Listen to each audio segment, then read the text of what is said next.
Woohoojin and I have beef. Nah, not really. He just has his opinions and I have mine. This is one that I disagreed with on him. Who do you think is more right? Let me know in the comments below. Yeah, you're doing it again. There's no reason to even put yourself in a spot like this. For so many reasons like this, you know what I mean?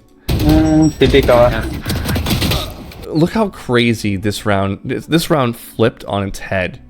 Just from a bad positioning decision from you. That angle, like 1 year back, I used to watch Woohoojin a lot, and he used to tell like that's the best angle on Ascent. You have to play it every round. This is going to be one of the examples of things that I hard disagree with Woohoojin on. Ready? Good peek. Okay, so we're in a 4v4 situation. A bit lazy on the market peak, but we take those. Yes. I think if you're gonna come out. Wait, why is he lazy on the market peak? Let me go back. Ready? Good peek.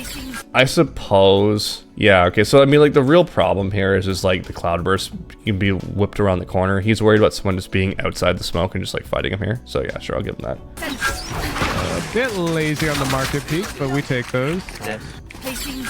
I think if you're gonna come out super wide like this, I might want to jump spot. Or just throw the cloudburst ahead of time.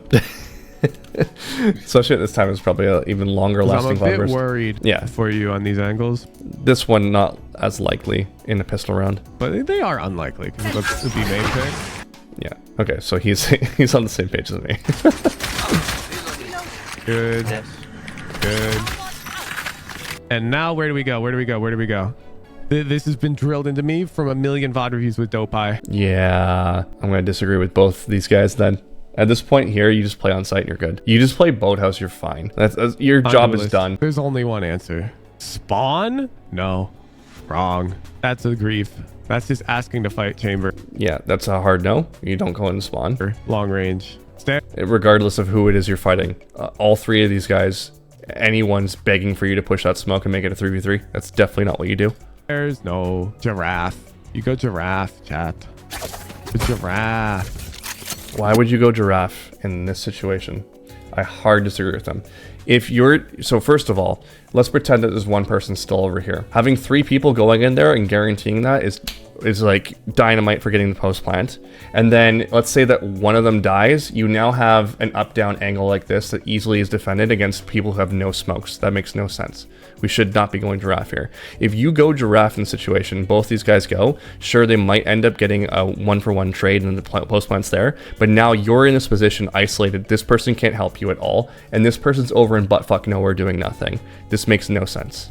You should not be going giraffe here. Giraffe, chat. Giraffe. This is giraffe. Why is it giraffe? Because there's a giraffe. You can come right here. And then what? Just die? Get overwhelmed by the 3v1? Yeah, this is going to be one of those moments where I'm like hard disagreeing with Wujin.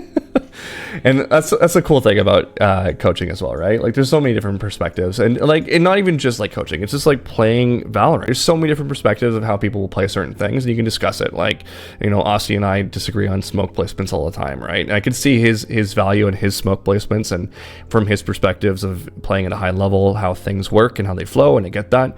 When I'm playing in lower rank lobbies, for example, or I'm coaching someone for a lower rank lobby, I specifically tell them to do certain things because I know they can't take advantage of certain things, right? So there's different reasons for different ranks and all that good stuff, right? But yeah, It's clear, I think. we go here. Yeah. Now just be wary of the Phoenix flash. Let's see what you do. Yeah, I mean, like, this guy, okay, so this guy doesn't clear giraffe properly. There's no timing properly on like someone, you know, coming through here. Yeah, Jove. It's just like, okay. All right, so I guess that means it's right? Giraffe. Oh god, I was just really bad on the enemy team. That's why it didn't go well, or that's why it went well, right? All right, so where do you need to be in the situation? I think you should be clearing site right now with your team. Yeah. I don't think you being here is going to help anything. And it comes down to this point, like his point or his session was even worse of an example of where someone should be going to giraffe in a situation, right? And the reason why is because best case scenario, you know, 1-for-1 trade, this guy's going to plant the bomb, and then you have Brimstone is over here, which makes no sense, okay? So what ends up happening is on a retake, there's sections to this bomb site. This is number 1 over here, number 2, number 3 is over here, and then number 4 is over here. So what ends up happening is they're going to universally, with 3 on you, run you down on multiple angles, and take over 2 and retake it. Then as a group, they go over here and retake this section. Even if they're in a ranked lobby, this is very simple. It doesn't even have to be like perfect. They're just going to kind of move in and take the space naturally. So you're now isolating yourself from your teammates on both sides. No one can trade at all. And then all this stuff goes a certain way. Now, KJ goes and plants over here in that situation.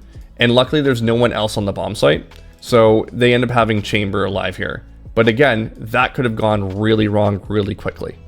And as a Jet, you should be the one that's leading in and guaranteeing the space. For you here, same idea, guaranteeing the space. Because you're the one that needs to go in and take that bullet. I'd rather you die, and then someone like Cypher trades, who's going to be able to hold the bomb site with cages and all this good stuff. Look, we still have, on Cypher, we have trips and cages, right? They're not even playing the character properly, but like that stuff right there, I'd rather that be them staying alive in that situation, you doing your job and clearing out the whole bomb site and guaranteeing the space, which is what you should be doing, right? Instead what you did was, in the scenario here, you put yourself in a spot and you didn't even get to giraffe, but even if you got there, they should naturally come through, clear that, and then clear this corner and pre-fire it, if anything, right? And just wipe you out every single time. If they don't wipe you out, it's not good on you, it's just bad on them. I think the giraffe position is not as bad, but I can see why the scenario it is. Okay, so you could play in a spot like that. In high level play, you will see the spot being played. But what ends up happening, based on what I just talked about, is people will defend the retake from position number 2, right? So that means you might have the KJ playing stairs, you'll probably have like a Sova playing towards main, and then all of a sudden you've got like a triple crossfire that can like be like a triangle. That will validate a position like that.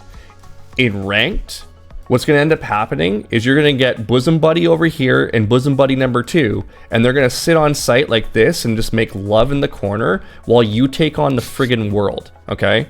That's what's going to happen more often than not. So you're not going to get this triple crossfire, defend the retake on position number 2, and don't bother with number 3, just fight for the space. It's never going to happen the way that you want it to happen, and if it does go the way you want it to happen, usually it's because it's bad on them, not on you.